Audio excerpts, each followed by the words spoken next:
Please help me to reach 1,000 subscribers. The message came in while I was standing in line at the grocery store, holding a basket with 2 avocados and her favorite cereal.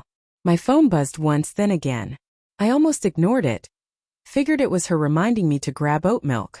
Instead, I saw her name in a single line of text that didn't make sense. I should probably tell you.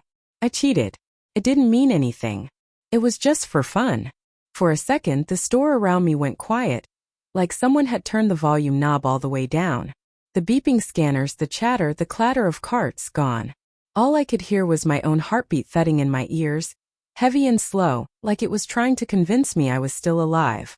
I reread the message 3 times, waiting for the punchline, waiting for the follow-up text that said I'm joking or wrong chat. But nothing came. I paid for the groceries without remembering how. I walked to my car, sat there with the engine off, and stared at the steering wheel like it might explain what I was supposed to do next. My hands were shaking. Not dramatic shaking, just a faint tremor that made everything feel unreal. When I finally drove home, my mind replayed the last few months, rewinding scenes that had felt harmless at the time. Her phone always face down on the table.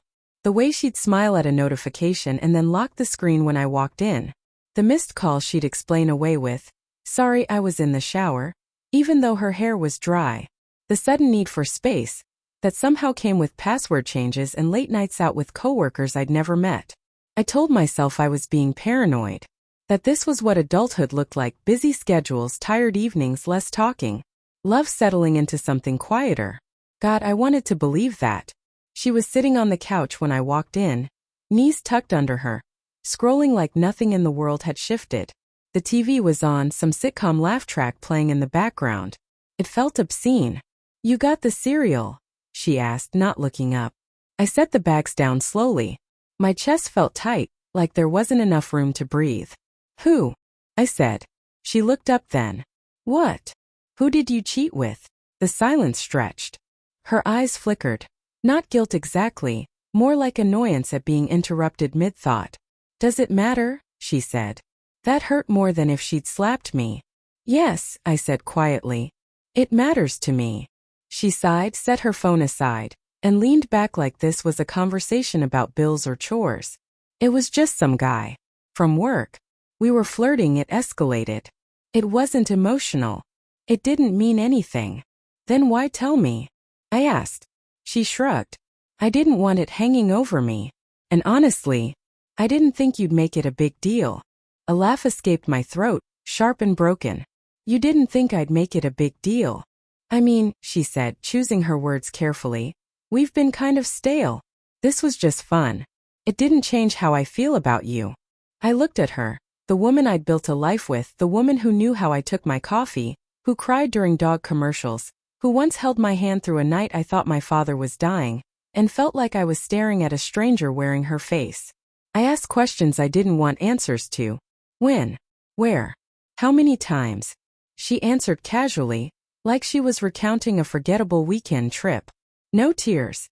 No panic. Just facts. Each one landed like a small, precise cut. That night, I lay awake while she slept beside me, her breathing slow and even. Every memory felt contaminated. Our anniversary dinner last month. Had she texted him from the bathroom? The smile she wore at my birthday, was it borrowed happiness? I kept thinking about all the moments I'd trusted her without question, and how easy it had been for her to step outside us and come back like nothing happened.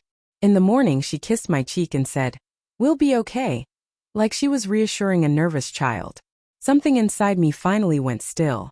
I didn't yell. I didn't beg. I just said, "I'm leaving." She frowned. "What do you mean leaving?" "I mean I won't be married to someone who cheats for fun." Her expression shifted then, surprise first, then irritation, then something like fear. "You're overreacting." I grabbed a bag and started packing essentials. Each folded shirt felt like a small goodbye. "People make mistakes," she said behind me. "You're just going to throw everything away?" I paused, hand on the zipper. "You didn't make a mistake," I said. "You made a choice. And you don't even regret it. That's the part one can't live with." She didn't follow me to the door.